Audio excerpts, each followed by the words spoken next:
Hello friends, स्वागत है आप सभी का लॉजिक गुरु में। आज का जो हमारा टॉपिक है पृथ्वीराज चौहान का इतिहास।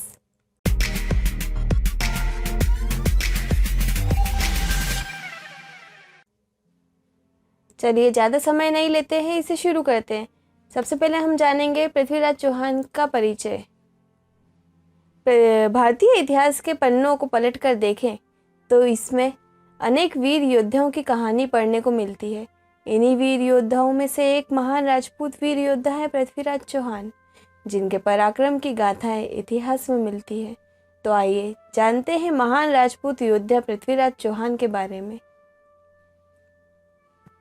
पृथ्वीराज चौहान ने वर्ष 1178 से 1192 तक शासन किया।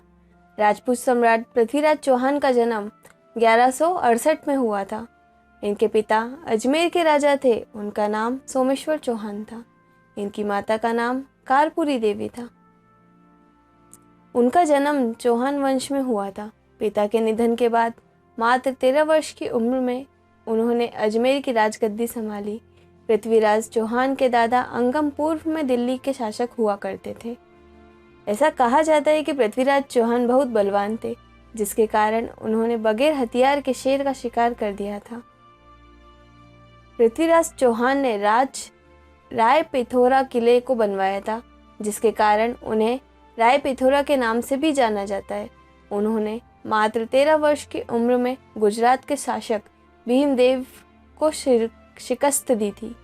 पृथ्वीराज चौहान संस्कृत, शोरसेनी, मगधी, प्राकृत, अपभ्रंश और पैशाची भाषा में निपुण थे। उन्हें गणित, इतिहास, सैन्य विज्ञान, पुराण, मीमांसा, वेदांत, चिकित्सा शास्त्र का भी विशेष ज्ञान था। पृथ्वीराज चौहान ने कन्नौज के राजा जयचंद की पुत्री संयोगिता के साथ गंधर्व विवाह किया था। पृथ्वीराज चौहान के बचपन के मित्र चंद्रवरदाई थे। चंद्रवरदाई बाद में कवि और लेखक हुए, जिन्होंने पृथ्वीराज रासो जैसे महाकाव्य की रचना की। मुस्लिम शासक सुल्तान मोहम्मद गौरी ने जब भारत पर हमला किया था, तो पृथ्वीराज चौहान और मोहम्मद गौरी के बीच वर्ष 1191 में तराइन में युद्ध हुआ, जिसे तराइन के पहले युद्ध के नाम से भी जाना जाता है। मोहम्मद गौरी को पृथ्वीराज चौहान ने 17 दफा युद्ध में पराजित किया। 18वीं बार मोहम्मद गौरी ने कन्नौज शासक जयचंद की सहायता से पृथ्वीराज चौहान को युद्ध परास्त किया और पृथ्वीराज चौहान और चंद्रवरदाई को बंदी बना लिया गया।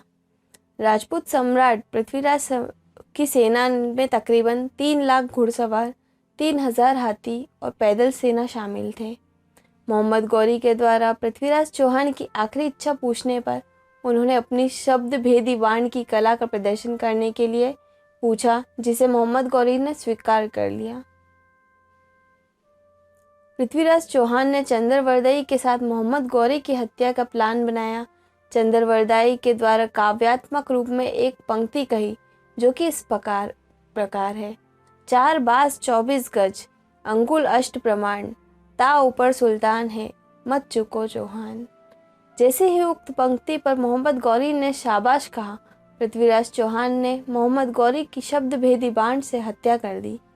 पृथ्वीराज चौहान की समाधि आज भी अफगानिस्तान के गजनी शहर के बाहरी क्षेत्र में बनी हुई है। Thank you for watching. अगर आपको हमारा ये वीडियो पसंद आया हो तो आप इसे लाइक करें, शेयर करें, कमेंट करें, और जो लोग इस चैनल पे नए हैं वो प्लीज़ इस चैनल को सब्सक्राइब करें। Thank you.